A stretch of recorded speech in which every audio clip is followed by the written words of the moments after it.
Marcia. Thank you for inviting me. Thanks to the CPC, Ambassador Hoagland, others.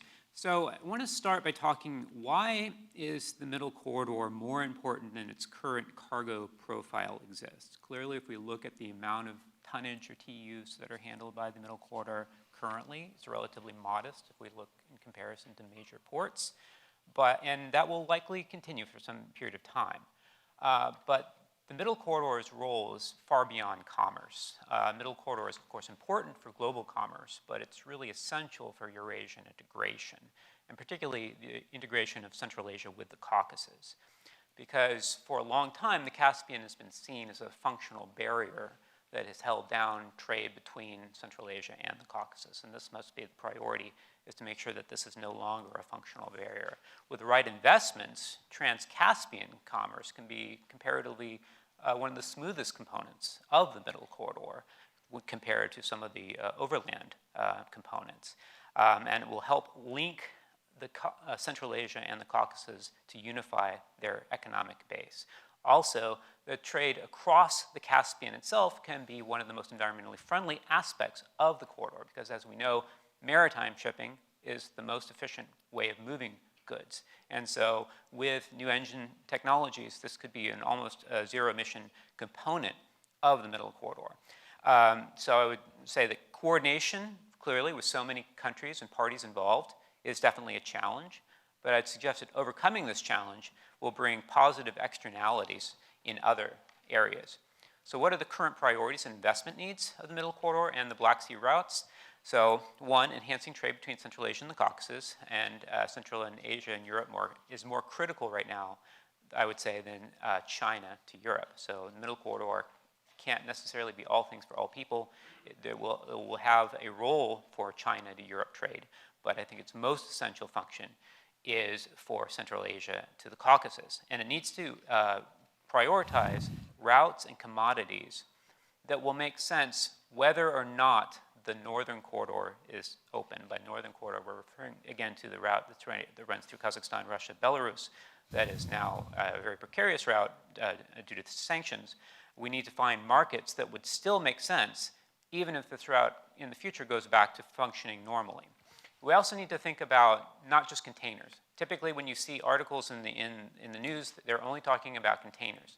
But containerization in Central Asia is still not fully developed. And we need to think about bulk cargoes. We'll need to see energy, we need to steel, other biofuels, other fuels that could potentially fuel the market.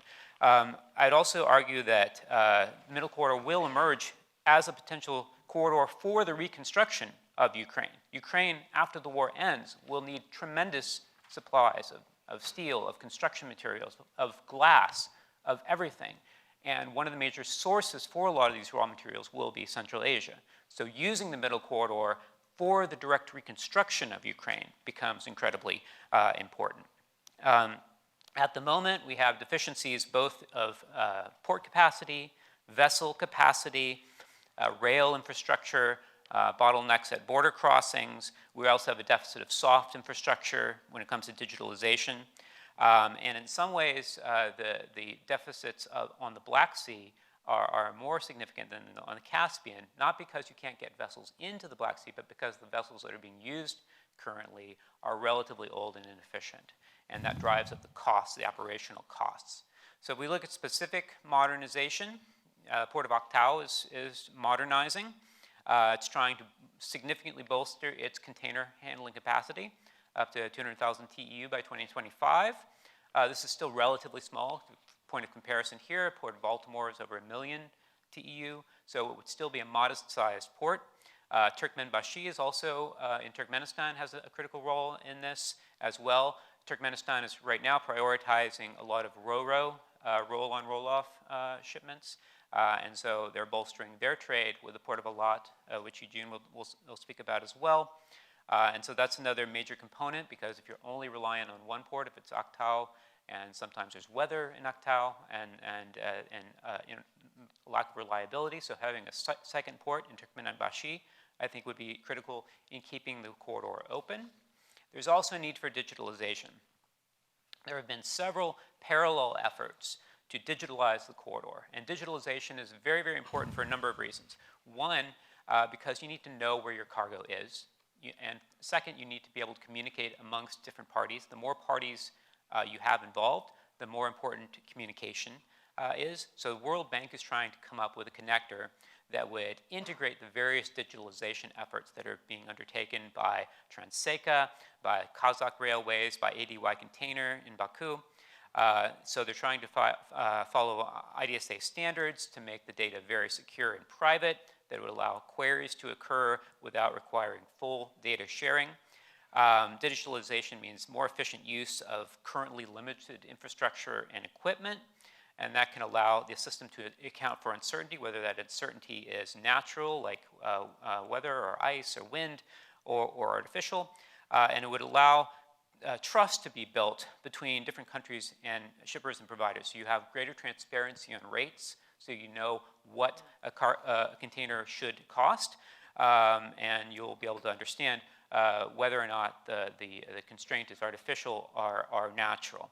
And so for critical supply chains, for auto parts, for high-value goods, this is even more essential, because if we're moving from low-value commodities to higher-value, value-added goods, then we need those supply chains to be working even more efficiently.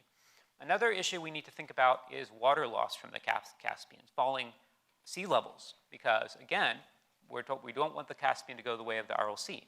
And this is important, of course, existentially. It's also very important for commerce.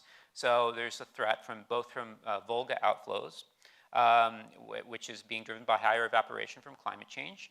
There's also desalination. Several of the countries around the Caspian are pursuing a desalination policy due to water shortages. Several of the countries are very severely water stressed. They're looking at desalination. Well, this is another way in which water is being withdrawn, and it also impacts the salinity level, which of course impacts fishing and other threats. So, for example, the port of Aktau is very concerned about falling water levels. The port of Aktau was modernized in Kazakhstan in the mid-1990s, and that was at a time when the Caspian Sea was kind of at a historical high due to just unusually high rainfall for several prior years. The Caspian sea level has been falling almost since that point, and so we need to definitely think about coordinating that effort. So like the middle corridor, we need to have active coordination amongst the parties in the Caspian to manage the water level, so you don't literally kind of create a race to the bottom. So concluding points, we're in DC, so to paraphrase John Kennedy, the reason for doing the middle corridor is not because it's easy, but because it's hard, right? It's a difficult thing to do. It's not if you were a logistics person, it would be scary, because there's so many parties, so many things to go through. But by doing that, if we are able to crack that nut, basically, if we're able to effectively develop it, that would require both unprecedented coordination, but it would allow for interesting possibilities for other types of coordination that might be even more difficult, like the environmental challenges, that would require not only, of course, the coordination between Azerbaijan and Kazakhstan, but also require, at some level, buy-in by Russia and Iran. So it would create a framework for addressing other issues of common concern, including those in the environmental sphere. So I'll go and stop there and turn it back to Marcia. Thank you so much.